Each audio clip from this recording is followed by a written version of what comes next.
அந்த மாதிரி உணர்வே இல்லாமல் ஆயிரும். ஒரு சென்ஸ் இருக்காது அதுக்கு. அந்த மாதிரி இருக்கக்கூடாது. அதான் பரவசம். இல்லைங்களா?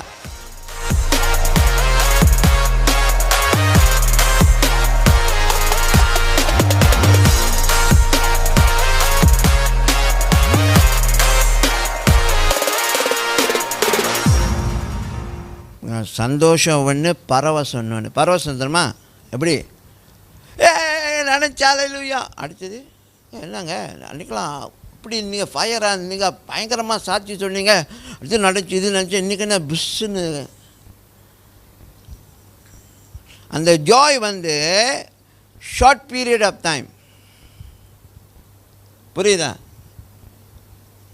மலாயில் ஒரு பழமொழி இருக்கு, ஹங்காட் தை அயம் அப்படின்னு ஒரு பழமொழி இருக்குது. அப்போனா அதோட சூடு கொஞ்ச நேரம் தான், படாக்குன்னு விழும்போது சூடாக இருக்கும், அதுக்கப்புறம்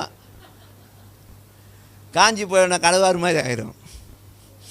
அந்த மாதிரி உணர்வே இல்லாமல் ஆயிரும். ஒரு சென்ஸ் இருக்காது அதுக்கு. அந்த மாதிரி இருக்கக்கூடாது. அதான் பரவசம். புரியுங்களா? சந்தோஷம் வேறு, பரவசம் வேறு. பரவசம்னா எக்ஸைட்மெண்ட். அப்படின்னு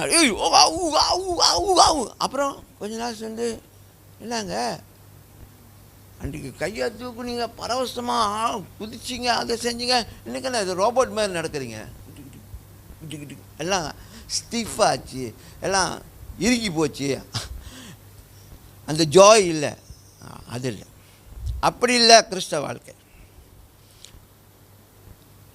நான் எப்போதும் கேட்பேன், இதை கேட்கும் இந்த பகுதியை குறித்து ரொம்ப நான் யோசிச்சது உண்டு.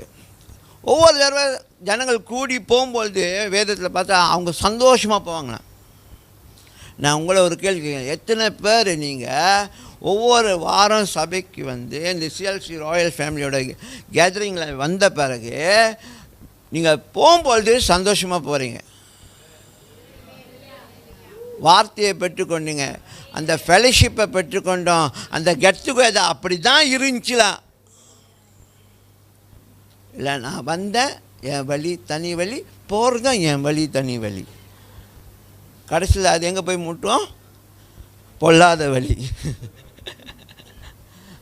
ஆமென். அப்படி இல்லை.